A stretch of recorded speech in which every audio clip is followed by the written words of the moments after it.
Hi students, class 12 का lecture number 8 है solid state. इसके अंदर हम बात करेंगे NaCl स्ट्रक्चर। NaCl स्ट्रक्चर कैसा होता है, या फिर हम बोल सकते हैं जिस तरीके से NaCl बना है उसी तरीके से NaCl टाइप के स्ट्रक्चर्स भी हम यहाँ पे कवर कर लेंगे। कौन कौन से होंगे NaCl के टाइप के स्ट्रक्चर वो हम बाद में बताएंगे। पहले हम NaCl के स्ट्रक्चर के बारे में देखते हैं। NaCl के स्ट्रक्चर को देखने के लिए आपके पास क्या नॉलेज होनी चाहिए। सबसे फर्स्ट बात कर लेते हैं, हमारे पास यूनिट सेल कौन कौन से देखे थे हमने क्यूबिक के अंदर। क्यूबिक के अंदर सबसे फर्स्ट हम क्यूब की बात करते हैं। ये हमारे पास क्यूब है, ठीक है। इस क्यूब की कौन कौन सी नॉलेज आपको पता होनी चाहिए, कौन सी यूनिट सेल की, वो थोड़ा सा हम एक बार चेक कर लेते हैं। सबसे फर्स्ट हम बात करते हैं कॉर्नर कितने होते हैं हमारे पास। तो कॉर्नर होते हैं 8, 4 ऊपर और 4 नीचे। इसके बाद बात करते हैं फेस। तो क्यूब के फेस कितने होते हैं 6। इसके बाद क्यूब की एज कितनी होती है, एज होती है आपकी 12। ये वाली मैं बना रहा हूँ, ये वाली एज होती है। दो वर्टेक्स को मिलाने वाली लाइन या दो कॉर्नर्स को मिलाने वाली लाइन को एज बोलते हैं। तो 4 ऊपर है एज, 4 नीचे है और 2 इधर है और 2 इधर है, यानी कि टोटल आपके पास 12 हो गए। अब बात करते हैं इसके अलावा जो कॉर्नर होता है उसका कंट्रीब्यूशन कितना होता है। तो कॉर्नर का कंट्रीब्यूशन होता है 1/8 पार्ट। फेस का कंट्रीब्यूशन कितना होता है, फेस का कंट्रीब्यूशन होता है 1/2 पार्ट, यानी कि हाफ पार्ट। अब एज का कंट्रीब्यूशन भी जान लो आप, एज का कंट्रीब्यूशन होता है 1/4 पार्ट। क्लियर? एज का कंट्रीब्यूशन होता है 1/4 पार्ट। और एक होता है बॉडी में बीच में कहीं भी रखा हुआ आइटम, तो पूरा फुल आ जाएगा उसके अंदर, यानी कि हम बोल सकते हैं वो 1 रहेगा पूरा का पूरा। क्लियर? तो ये आपको कंट्रीब्यूशन ध्यान रखना है और ये क्यूब के बारे में आपको ये पता होना है। इसके अलावा हमने देखा था कि हमारे जो यूनिट सेल है, क्यूबिक यूनिट सेल को कौन कौन से थे। सिंपल क्यूबिक यूनिट सेल था, simple cubic unit cell short में लिखा हूँ। उसके बाद हमारे पास था body centred cubic unit cell. फिर था हमारे पास face centred cubic unit cell, यानी कि FCC GCC। ये GCC हो गया, ये FCC हो गया और ये SC सिंपल क्यूबिक। तो इसके अंदर आपके पास नंबर ऑफ एटम कितने थे। सिंपल यूनिट सेल था, उसके अंदर नंबर ऑफ एटम कितने थे आपके पास। तो आपने देखा था कि सिंपल के अंदर आपका एक ही एटम एग्जिस्ट करता है, 1 एटम ही एग्जिस्ट करता है, क्योंकि सिंपल क्यूबिक यूनिट सेल में आपका जो एटम्स होते हैं वो केवल कॉर्नर्स होते हैं। इसके बाद बात करते हैं बॉडी सेंटर के लिए। बॉडी सेंटर के लिए नंबर ऑफ एटम्स कितने निकल के आए आपके पास, 2 निकल के आए। तो कॉर्नर्स पे रहेंगे एक, वहां से 1 और एक बिल्कुल बॉडी के बीच, तो टोटल 2 एटम्स थे। फेस सेंटर के अंदर हमारे पास कितने एटम्स थे, 4 एटम्स थे। 1 तो आया था कॉर्नर से और 3 आया था आपका फेस से। आप चाहो तो यहाँ से भी चेक कर सकते हो। तो इस तरीके से ये हमारे पास जितने नंबर ऑफ एटम होंगे, यानी कि यूनिट सेल जो होगा क्यूबिक, उसके एक यूनिट सेल के अंदर एक एटम रहता है। बॉडी के अंदर 2 और फेस सेंटर के अंदर 4। और इसी को हमने बोला था कि ये यूनिट सेल की क्या होती है, रैंक होती है, यानी कि Z। तो रैंक भी आपको मैंने शायद प्रीवियस लेक्चर में बताया था। जैसे ऐसा यूनिट सेल जिसकी रैंक 1 है, सिंपल क्यूबिक यूनिट सेल। ऐसा यूनिट सेल जिसकी रैंक 2 है, बॉडी। और 4 जिसकी रैंक है वो कौन सा होता है, फेस सेंटर। इस तरीके से हमें रैंक पता चल गई। रैंक के बाद हमने पढ़े थे इसके अंदर आपके पास वॉइड्स। अब वॉइड्स हमें कौन से ध्यान में रखने, केवल 3D वाली, क्योंकि हमारा जो सॉलिड होता है रियल के अंदर 3D के अंदर एग्जिस्ट करता है। जैसे कोई भी एक सॉलिड ले सकते हो, जैसे कि मैंने मान लो कि एक आयरन की बॉल ली, तो आयरन की बॉल जो होती है उसका लेंथ भी होता है, उसका ब्रेथ भी होता है और उसका हाइट भी होता है, यानी कि जो सॉलिड है वो आपका 3D के अंदर एग्जिस्ट करता है। तो 3D के अंदर कौन कौन से वॉइड पढ़े थे आपने, 3D के अंदर वॉइड पढ़े थे हमने टेट्राहेड्रल वॉइड पढ़ा था और एक आपका ऑक्टाहेड्रल वॉइड पढ़ा था। अब यहाँ पे हम देख लेते हैं कि टेट्राहेड्रल वॉइड और ऑक्टाहेड्रल वॉइड कहाँ बनते हैं। तो सिंपल सी बात है, आपका जो टेट्राहेड्रल वॉइड है वो तो आपका बनेगा डायगोनल। कहाँ पे बनेगा, डायगोनल। अब जैसे इस क्यूब की बात करें तो इसका क्यूब का डायगोनल कौन सा हो गया, वर्टेक्स को जस्ट अपोजिट लोअर वर्टेक्स से ज्वाइन करने वाली जो लाइन होगी वो उसका डायगोनल होगा। तो मतलब आपका टेट्राहेड्रल वॉइड इस डायगोनल के ऊपर बनेगा। तो ये इसके बारे में बात करें, इसकी लोकेशन, टेट्राहेड्रल की लोकेशन क्या है, डायगोनल। इसके बाद ऑक्टाहेड्रल की लोकेशन के बारे में पता करते हैं कि ऑक्टाहेड्रल वॉइड कहाँ बनता है। तो ऑक्टाहेड्रल वॉइड आपका दो जगह बनता है, एक तो बॉडी में बनता है, ठीक है, और एक बनता है आपका एज के सेंटर पे। जो भी यूनिट सेल होगा उसके एज के सेंटर पे रहेगा। जैसे इसका एज का सेंटर कहाँ है, ये एज हो गया और इसका सेंटर यहाँ पे ऑक्टाहेड्रल वॉइड, ठीक है, एज के सेंटर पे और एक बॉडी के बीच में। तो यहाँ पे ऑक्टाहेड्रल दो जगह बनता है और टेट्राहेड्रल डायगोनल में बनता है। क्लियर है सबको? ये आपको याद रखना है, समझना है ये कि ये कहाँ पे रहता है और ये कहाँ पे रहता है। इसके अलावा आपको ये पता होना चाहिए, रैंक पता होना चाहिए, इसके अलावा इनका कंट्रीब्यूशन पता होना चाहिए और इसके साथ ही आपको कोऑर्डिनेशन नंबर भी पता होना चाहिए। कोऑर्डिनेशन नंबर किस यूनिट सेल का, या हम बोल सकते हैं कि किस 3D के अंदर आपने जो केस देखे थे ए टाइप का, AB टाइप का और ABC टाइप का, तो वहाँ पे कोऑर्डिनेशन नंबर मैंने आपको क्लियर किया था। तो वो कोऑर्डिनेशन नंबर आपको क्लियर होना चाहिए। अगर नहीं भी पता है तो हम बात कर लेंगे। कोऑर्डिनेशन नंबर का मतलब होता है कोई भी जो एटम होता है वो अपने आसपास के कितने एटम से टच में रहता है, तो वही उसका क्या हो जाता है, कोऑर्डिनेशन नंबर। क्लियर है सबको? आई थिंक आपको ये पिक्चर क्लियर है जो मैंने बताई है आपको। अगर क्लियर है तो आगे चलते हैं हमारे मेन टॉपिक पे, जो कि है हमारा NaCl का स्ट्रक्चर हमें पता रखना है। तो मैं NaCl का स्ट्रक्चर आपको बता देता हूँ।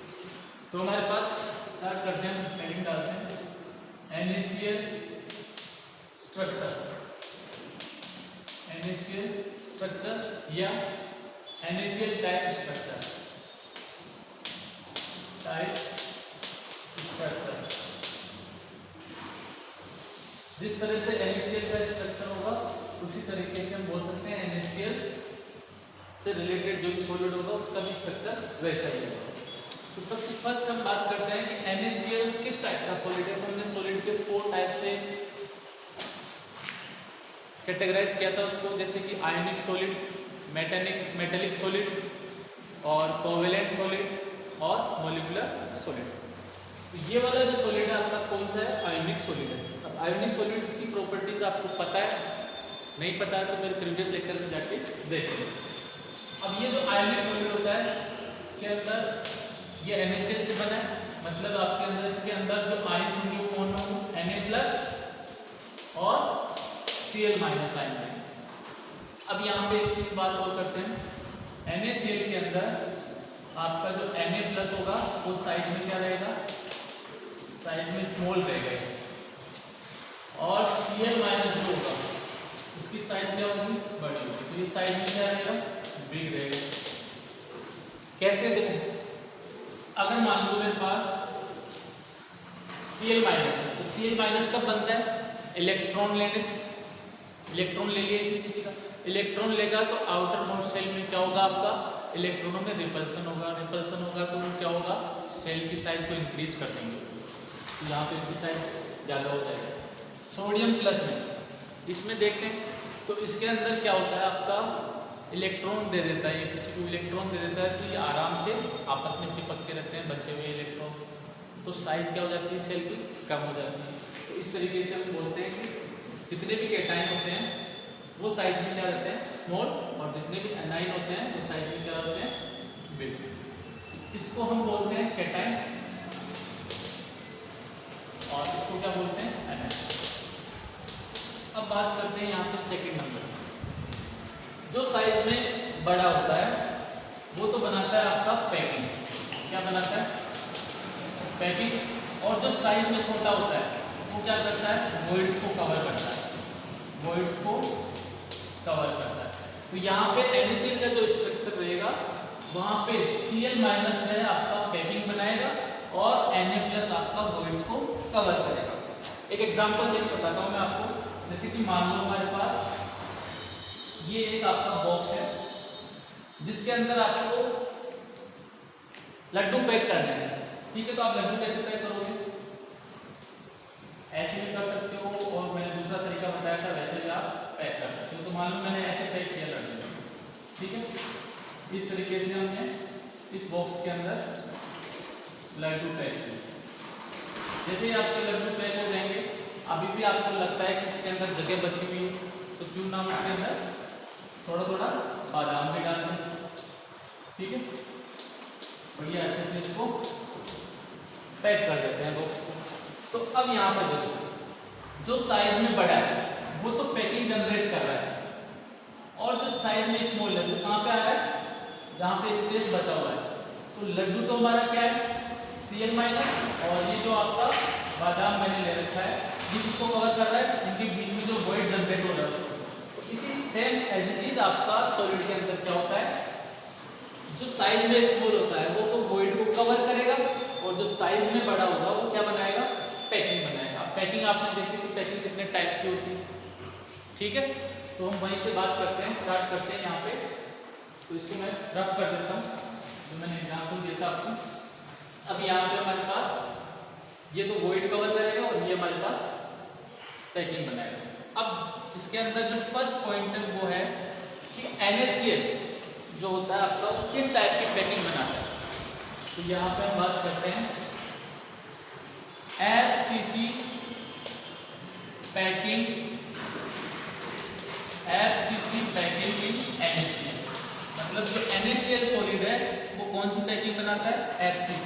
और FCC कौन सी थी आपकी लास्ट में जो बताई थी मैंने, ABC, या हम उसको बोलते हैं क्यूबिक क्लोज पैकिंग। अब कैसे NaCl FCC कैसे बनाता है, तो ऐसे तो इसका पता नहीं चलेगा हमें। अगर हम इसको एक्सपेरिमेंटली करते हैं, या पहले जो साइंटिस्ट है उन्होंने एक्सपेरिमेंट किया NaCl के ऊपर, तो उसके पाया गया कि आपका FCC पैकिंग होती है। तो अब आपको यहाँ से दिमाग में रखना है कि NaCl के अंदर कौन सी पैकिंग होती है, FCC पैकिंग होती है, क्लियर। तो ये FCC पैकिंग हो गई। अब FCC पैकिंग का स्ट्रक्चर अगर हम बनाएं तो कैसे बनेगा, FCC कौन सी है, face centred cubic close packing, यानी क्यूब से रिलेटेड। तो यहाँ पे अगर हम इसकी पैकिंग बनाएं तो पैकिंग आपको पता है, पहले A लेयर आती है, फिर B लेयर आती है, फिर C लेयर आती है, यानी सबसे फर्स्ट तो हमें क्यूब की जरूरत पड़ेगी। तो मैं क्यूब बना देता हूँ, ये क्यूब बना दें। NaCl का स्ट्रक्चर देखें, तो NaCl के लिए हमने क्या कर दिया, क्यूब बना दिया। अब FCC है, FCC है मतलब फेस सेंटर्ड वाली यूनिट सेल, ये फेस सेंटर्ड यूनिट सेल होगी। अब फेस सेंटर्ड में आपका एटम कहाँ पे रखा हुआ होता है, कॉर्नर्स पे रखा हुआ होता है और फेस पे रखा हुआ होता है। अब हमें ये पता करना है कि कॉर्नर पे कौन है और फेस पे कौन है। तो सबसे फर्स्ट यहाँ पे पैकिंग जो बनाएगा, पैकिंग कौन बनाता है, Cl माइनस। तो Cl माइनस आपका पैकिंग बना रहा है, मतलब ये कहाँ पे, कॉर्नर्स पे है। 8 तो कॉर्नर्स हो गए, 8 कॉर्नर्स पे कौन रखा हुआ है आपका, Cl माइनस। ये तो हो गया आपकी Cl माइनस। और FCC के अंदर और कहाँ होते हैं, फेस पे होते हैं, मतलब फेस 6 होते हैं। तो यहाँ पे भी आपका Cl माइनस, ये Cl माइनस बना रहा हूँ। कितने फेस हो गए आपके, 1 2 3 4, एक पीछे की साइड और एक बाहर की साइड। तो ये आपका Cl माइनस इस तरह से पैकिंग बनाता है। तो मैं इसको यहाँ पे रख देता हूँ, ये क्या है हमारे पास, Cl माइनस, ठीक है। ये हमारे पास Cl माइनस है। अब नेक्स्ट हम बात करते हैं Na प्लस कहाँ रहता है। तो Na प्लस रहता है आपका वॉइड्स के अंदर। अभी बात की थी मैंने, जो साइज में स्मॉल होगा वो कहाँ रहेगा, वॉइड्स के अंदर। अब यहाँ पे दूसरा चीज होता है हमारे पास कि वॉइड्स हमारे पास दो तरीके के होते हैं, एक तो टेट्राहेड्रल वॉइड और एक होते हैं हमारे पास ऑक्टाहेड्रल वॉइड। तो जो आपका Cl होता है, यहाँ से अगर मैं निकाल के देखूं कि कितने Cl एटम है इसके अंदर, तो number of chloride ion, number of chloride ion कितने हैं, तो ये उतने ही होंगे जितने FCC के अंदर रैंक होती है। यानी कि FCC की रैंक कितनी होती है, FCC की आप रैंक निकालते हो तो कितनी आती है, 4 आती है। यानी कि 4 एटम एग्जिस्ट करते हैं FCC के अंदर। तो इस Cl माइनस के अंदर कितने एटम, Cl माइनस कितने एटम होंगे इसके अंदर, 4। यानी कि total overall 4 Cl Cl minus इसके अंदर प्रेजेंट है। एक यूनिट सेल के अंदर कितने Cl माइनस है? 4। तो अब यहाँ से आप देख सकते हो अगर NaCl के अंदर रेशियो देखें हम Na और Cl का तो कितना आता है 1:1, मतलब जितने Cl है उतने क्या है Na। तो यहाँ से थर्ड जो पॉइंट है हमारे पास number of Na plus ions, ये कितने हो जाएंगे 4। तो इस तरीके से हमारे पास एक यूनिट सेल के अंदर FCC जो यूनिट सेल होती है इसके अंदर number of Cl minus ions कितने हैं 4 और number of Na plus ions कितने हैं 4। अगर आपको यहाँ से क्लियर नहीं हो तो यहाँ पे एक छोटी सी बात मैं और बताता हूँ आपको। जब मैंने पहले स्टार्टिंग में बताया था कि जितने नंबर ऑफ एटम होते हैं, जैसे मान लो मेरे पास n एटम है तो टेट्राहेड्रल वॉइड तो कितने होते हैं 2 टाइम ऑफ n, और ऑक्टाहेड्रल एटम कितने होते हैं जितने कि आपके नंबर ऑफ एटम्स। यानी कि अगर मान लो किसी यूनिट सेल के अंदर 4 एटम है तो उसके अंदर टेट्राहेड्रल वॉइड कितने बनेंगे 2 टाइम ऑफ n, यानी कि 8 ऑक्टाहेड्रल 8 टेट्राहेड्रल वॉइड बनेंगे। और अगर मान लो किसी यूनिट सेल का नंबर ऑफ एटम एडजस्ट करते हैं 4 तो उसके अंदर ऑक्टाहेड्रल कितने बनेंगे 4 बनेंगे। तो जितने नंबर ऑफ एटम होते हैं किसी भी यूनिट सेल के अंदर उसके डबल तो क्या होते हैं टेट्राहेड्रल वॉइड, और उसके इक्वल क्या होते हैं ऑक्टाहेड्रल वॉइड। तो यहाँ पे देखो ये FCC यूनिट सेल है, तो FCC यूनिट सेल के अंदर total number of FCC unit cell के अंदर total number of tetrahedral void कितने 8 और ऑक्टाहेड्रल वॉइड कितने 4। क्लियर है सबको? यहाँ से ही आपको बस इतना समझना है। तो यहाँ पे देखो Na जो प्लस होगा वो कौन से वॉइड को कवर करेगा, ये हमारा नेक्स्ट क्वेश्चन है। तो यहाँ पे दिख रहा है अगर Cl माइनस 4 है और उतने क्या रहेंगे आपके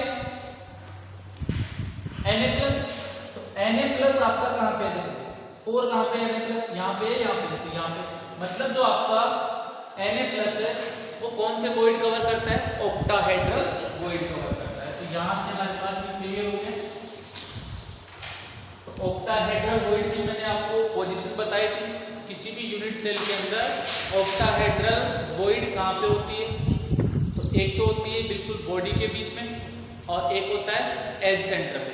इससे पहले जस्ट मैंने बताया था आपको टेट्राहेड्रल की पोजीशन डायगोनल पे होती है और ऑक्टाहेड्रल की पोजीशन कहाँ होती है बॉडी पे और एज सेंटर। तो मतलब आपका जो Na प्लस है वो कहाँ रहता है, एक तो बॉडी के बिल्कुल बीचों बीच में रहता है, तो मैं Na प्लस को थोड़ा सा ऐसे बना देता हूँ, एक तो बॉडी के बिल्कुल बीच में हो गई, ठीक है, और कहाँ रहेगा एज के सेंटर पे, एक ये हो गया यहाँ पे रहेगा, और कहाँ रहेगा आपका ये वाला एज हो गया यहाँ पे रहेगा, एक ये वाला एज हो गया यहाँ पे रहेगा, एक ये वाला एज हो गया यहाँ पे रहेगा। 4 एज में बना दिया, 4 एज के सेंटर पे टोटल 12 होते हैं आपके, एक यहाँ पे रहेगा, एक यहाँ पे रहेगा, एक यहाँ पे रहेगा, एक यहाँ पे रहेगा, एक यहाँ पे रहेगा, एक यहाँ पे रहेगा, एक यहाँ पे रहेगा। तो कितने हो गए 1 2 3 4 5 6 7 8 टोटल 12 आपके एज होते हैं। 4 हो गए ऊपर वाले, 4 नीचे वाले चेक करते हैं 1 2 3 और ये 4, इस साइड पे 2 हो गए, इस साइड पे 2 हो गए। इस तरीके से आपका Na प्लस किसको कवर करता है ऑक्टाहेड्रल वॉइड को, मतलब एज पे कवर कर लिया क्योंकि एज पे बनता है आपका ऑक्टाहेड्रल वॉइड, और एक बिल्कुल सेंटर में कवर कर लिया, एक सेंटर में बनता है आपका ऑक्टाहेड्रल वॉइड। तो इस तरीके से हमने देखा कि NaCl का स्ट्रक्चर कुछ इस तरीके से होता है। अब बात करते हैं number of Cl minus ions पता चल गए, number of Na plus ions पता चल गए। अब नेक्स्ट क्वेश्चन पूछता है आपसे कि इस यूनिट सेल के अंदर NaCl कितना होगा, तो नंबर ऑफ NaCl, तो नंबर ऑफ NaCl कितने होंगे, तो यहाँ पे देखो जितने Cl माइनस है जितने Na प्लस है उनसे कितने NaCl बनेंगे, तो आप बताओ कि 4 बनेंगे। तो नंबर ऑफ NaCl कितना हो गए 4 हो गए। यहाँ तक क्लियर है? किसी को डाउट है एक बार वापस से चेक कर लो। NaCl के अंदर 2 आयंस होते हैं Na प्लस और Cl minus. Cl minus size में बड़ा होता है और Na प्लस साइज में छोटा होता है। जो बड़ा होता है वो पैकिंग बनाता है, और पैकिंग कौन सी होती है इसके अंदर, एफसीसी। तो एफसीसी के लिए जो पैकिंग बनाएगा जो भी एटम या स्फीयर, वो एफसीसी के अरेंजमेंट के अकॉर्डिंग रहेगा। और एफसीसी का अरेंजमेंट क्या होता है, 8 कॉर्नर्स एंड फेस। तो यानी कि पैकिंग कौन बना रहा है, Cl माइनस। तो ये कहाँ पे रहेगा, 8 कॉर्नर पे और 6 फेस पे रहेगा।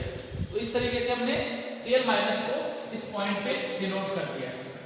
ये पॉइंट का मतलब Cl माइनस है, यहाँ पे आपका Cl माइनस प्रेजेंट है। सेकेंड हम बात करते हैं जो साइज में छोटा रहता है, स्मॉल रहता है, वो किसको कवर करता है, वॉइड्स को। तो अब यहाँ पे हम चेक करते हैं, इसके अंदर वॉइड 2 टाइप के बनते हैं, एक टेट्राहेड्रल वॉइड और एक ऑक्टाहेड्रल। कैसे बनेंगे 2 टाइप के, कोई भी 3D होगा तो उसके अंदर 2 टाइप के आपके वॉइड बनेंगे। अब हमें कैसे पता चला कि इसके अंदर ऑक्टाहेड्रल में रखना है इसको या फिर टेट्राहेड्रल में, तो बिल्कुल सिंपल सी बात है।